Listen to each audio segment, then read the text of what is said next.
ಮೊದಲನೇದಾಗಿ ಎಲ್ಲರಿಗೂ ನಮಸ್ಕಾರ. ಎಲ್ಲ ಹಿರಿಯರಿಗೂ, ಪ್ರಿಂಟ್ ಮೀಡಿಯಾ, ಡಿಜಿಟಲ್ ಮೀಡಿಯಾ ಎಲ್ಲರಿಗೂ ನಮಸ್ಕಾರ.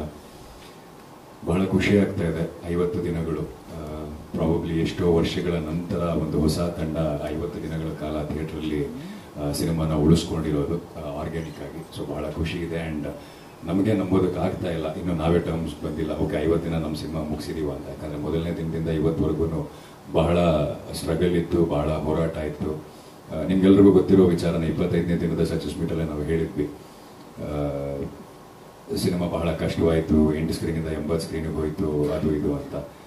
25 ದಿನ ಕಳೆದ ಮೇಲೆ ಮತ್ತೆ ಸ್ಕ್ರೀನ್ಸ್ಗಳು ಬೇಕು, ಇನ್ನೂ ತುಂಬ ಜನ ಎನ್ಕ್ವೈರಿ ಮಾಡ್ತಾ ಇದ್ದಾರೆ ಅಂತ ಹೇಳಿದಾಗ ಮತ್ತೆ ಸುಮಾರು ಜನ ಹೇಳಿದ್ದು, ಸಿನಿಮಾ 25 ದಿನ ಓಡಿದೆಯಲ್ಲ ಬಿಡ್ರಪ್ಪ ಸಾಕು, ಇನ್ನೆಷ್ಟು ದಿನ ಇಟ್ಕೋತಿರೋದಂತ ಅಂತ ಅಂತಿದ್ರು.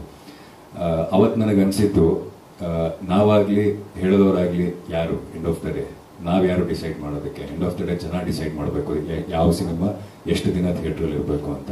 ಪ್ರಾಬಬ್ಲಿ ಬಿಗಿನಿಂಗ್ ಅಹಂಕಾರ ಅಲ್ಲ, ಬಟ್ ಬಿಗಿನಿಂಗ್ ವೀಕಲ್ಲಿ ನಮಗೆ ಸಾಕಷ್ಟು ಜನ ಹೇಳಿದರು, ನಾವೇ ಥಿಯೇಟ್ರಲ್ಲೇನೋ ಕರ್ಕೊಂಡ್ಬಂದು ತುಂಬಿಸ್ತಾ ಇದ್ದೀವಿ, ನಾವೇ ಥಿಯೇಟ್ರಲ್ಲಿ ಫಿಲ್ ಮಾಡ್ತಾ ಇದ್ದೀವಿ ಅಂತ. ಹಾಗೆ ಹೇಳಿದವ್ರಿಗೆಲ್ಲ ಮೋಸ್ಟ್ಲಿ ಉತ್ತರ ಈ 50 ದಿನ. ಸೊ ನಾನು 50 ದಿನ ಕರ್ಕೊಂಡ್ಬಂದು ಯಾರನ್ನೂ ಕೂರ್ಸೋಕ್ಕಾಗಲ್ಲ. ಸೊ ಹಾಗಾಗಿ 50 ದಿನ ಅದ್ರ ಉತ್ತರ. ಆ್ಯಂಡ್ ಈ ಸಂದರ್ಭದಲ್ಲಿ ಪ್ರಾಬಬ್ಲಿ ಇದು ಬ್ಲಿಂಕ್ ತಂಡಕ್ಕೆ ಥ್ಯಾಂಕ್ಸ್ ಹೇಳೋಕ್ಕೆ ಸಿಗೋ ಕೊನೆಯ ಅವಕಾಶ ಅಂತ ಅನ್ಸುತ್ತೆ. ಸೊ ಈ ಸಂದರ್ಭದಲ್ಲಿ right from my director Shrinidhi Bengaluru, ಅವನಿವತ್ತಿಲ್ಲ.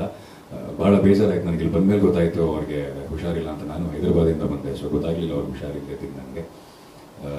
Nidhi, thank you very much ಬ್ಲಿಂಕನ್ನು ನನಗೆ ಕೊಟ್ಟಿದ್ದಕ್ಕೆ, ಆ್ಯಂಡ್ ನನ್ನನ್ನು ಅಪೂರ್ವನನ್ನಾಗಿ ಮಾಡಿದ್ದಕ್ಕೆ, ಮತ್ತು ಜನರ ಕಣ್ಣಲ್ಲಿ